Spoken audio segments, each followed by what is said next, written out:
Ce premier week-end de février, des amoureux de la nature l'ont passé à compter les oiseaux, mésanges, pinsons, rouge-gorge, tout y est passé. Une initiative qui a pour but aussi de réaliser un recensement des espèces. Aurélien Thon, Alain Debroux. Est-ce qu'ils sont les fifis? Un jardin en pleine zone naturelle, un paradis pour les amoureux des oiseaux. Citelles, moineaux, verdiers, même un piquet-pêche a fait le déplacement par gourmandise, comme les mésanges.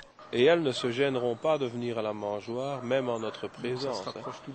En quelques années, Pierre a vu évoluer ces populations venues du ciel.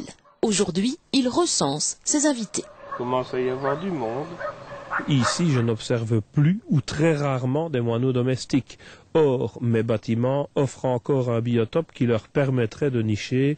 Les trous ne sont pas tous colmatés. Malgré ça, je ne les vois plus. C'est vrai que ce genre d'opération sert à ça, donc à montrer qu'en effet, l'air de rien, il y a une érosion lente qui se fait au niveau de la diversité des espèces et du nombre d'oiseaux que l'on rencontre dans les jardins.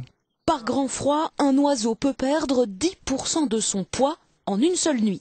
Quelques graines, 5-6 noix, un peu de graisse, l'homme peut aider passereaux et rapaces à passer l'hiver. L'idéal est de donner uniquement en hiver, et une fois qu'on commence à donner en hiver, il ne faut surtout pas arrêter. L'oiseau a une certaine dépendance par rapport au point de nourrissage, et donc si on arrête en plein milieu de l'hiver, il va être perdu et il risque d'y laisser des plumes et d'y laisser la vie. Le nourrissage, un coup de pouce à l'origine de découvertes quotidiennes. J'ai souvent l'impression de me trouver au paradis. Le paradis perdu que chacun cherche en fait, il est ici, il est dans la nature c'est la vérité, celui qui s'approche de la nature s'approche de la vérité, celui qui s'en éloigne aussi.